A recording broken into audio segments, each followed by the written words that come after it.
kanti naye bengazi ukuthi athi yahlangana Ziwa ngabhayithi la. Uyafunda Umunye awukuthi ngeke kahle uma kwazi ukungenzela.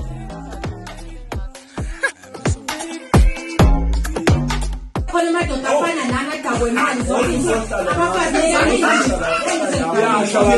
amadoda ke manje yeah